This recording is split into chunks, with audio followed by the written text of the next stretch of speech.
Yeah, I mean, I don't think we're in those sort of in that sort of territory yet where we have to talk about 6-pointers, but it's relevant all year, and I do think they're a challenger to us, and I'd like to be a challenger to them. They look like they're on good form. We're not at the moment, so I think we need to.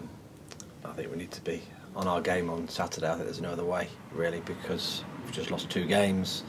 We've got to get back on the saddle, and we've got to perform. You're reasonably happy with the performance up at Chesterfield. I think a little bit less so with Crawley. Have you managed to put your finger on what the problems were there? Yeah, well, I think you've gone easy on it. I was very happy with our performance at Chesterfield, and I was very unhappy with our performance at Crawley. I think it's very rare that I feel that way about the team, but I just don't think they applied themselves in the necessary way. I'll give them the benefit of the doubt in terms of fatigue. There's a lot of them that played a lot of games and 2 games of travel in the space of 3 or 4 days.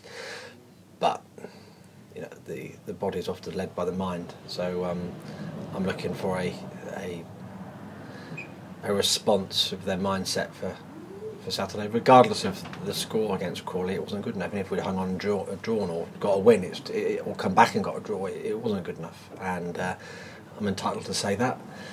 I don't think there are many people arguing with that, especially from the team on the pitch. So I think we draw a line and we start again. We're not. We're certainly not going to overdo the critique on Tuesday. We pick a team for Saturday and we get stuck in, and that's what I'm asking for. Absolutely. So is it a case of almost as you saying to them, perhaps you overswam then?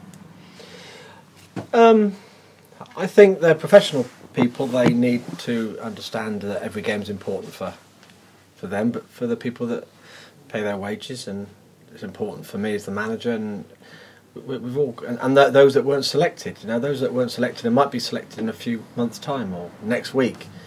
Every player that has the luxury of or the pleasure of being selected has a responsibility to the team they play in that week, but also to the other players. The ones who have been injured are going to be back in the team, or the staff and all the support staff at work here. You know, we need to not forget that it's not just that 11, and they have a responsibility. They have the pleasure of playing and being selected, and that's satisfying, I'm sure, when they're selected. But they also are there to be criticised or directed by me, and Tuesday wasn't what we needed or wanted. So that's it. Let's put it there and let's start again.